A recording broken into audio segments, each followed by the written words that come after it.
Conferenza stampa congiunta di Sud Chiama Nord del Partito Democratico e del Movimento 5 Stelle, stamani all'Ars per fare il punto sulla situazione politica regionale, focalizzandosi sull'analisi dei risultati emersi dopo un anno dall'insediamento del presidente Schifani. Sentiamo l'onorevole Antonio De Luca, capogruppo del Movimento 5 Stelle all'Ars, Cateno De Luca, leader di Sud Chiama Nord, e Michele Catanzaro, capogruppo del PD all'Ars. Quello di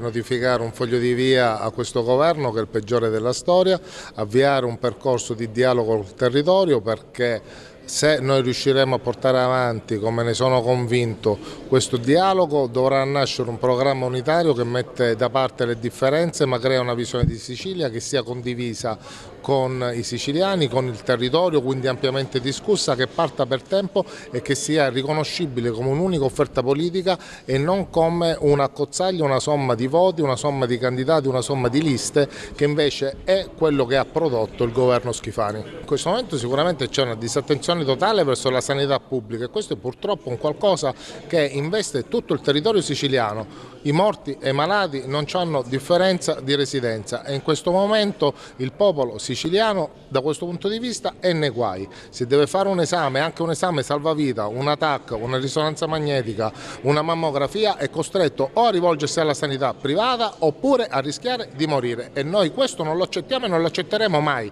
e sarà sicuramente anche il primo punto che il Movimento 5 Stelle porrà nel creare un dialogo, un programma. Noi vogliamo una sanità pubblica che funzioni. Chi va in ospedale deve trovare le risposte che cerca. Questo è doveroso e soprattutto la reazione che si deve avere al cospetto di un comitato d'affari, l'ho definito così, e tale è che si sta dimostrando in continuazione in ogni segmento della pubblica amministrazione regionale. D'altronde vediamo Schifani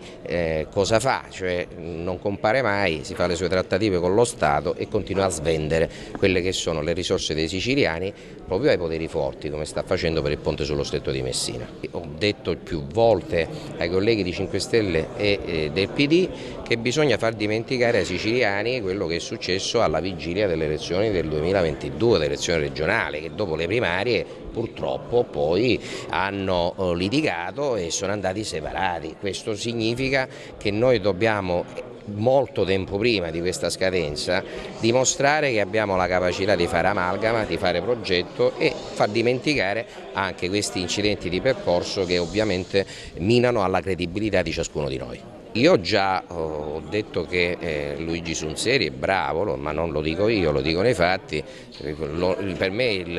il mio assessore al bilancio e alla programmazione fondi extraregionali, se sarò io ovviamente il candidato alla presidenza della regione, certamente farò scelte come ho sempre fatto da sindaco con assessori non di facciata ma assessori operai, come dico sempre, operativi. Non si può che dare un giudizio negativo al governo Schifani in continuità con il governo Musumeci. Sono tante le cose che questo governo Schifani immaginava di poter realizzare, però in questo anno non abbiamo visto granché, abbiamo visto forse nei 3-4 strumenti finanziari un avvicendarsi di posizionamenti o qualcosa che arriva nei territori, però pensando non al bene dei siciliani in prospettiva, a quello che sono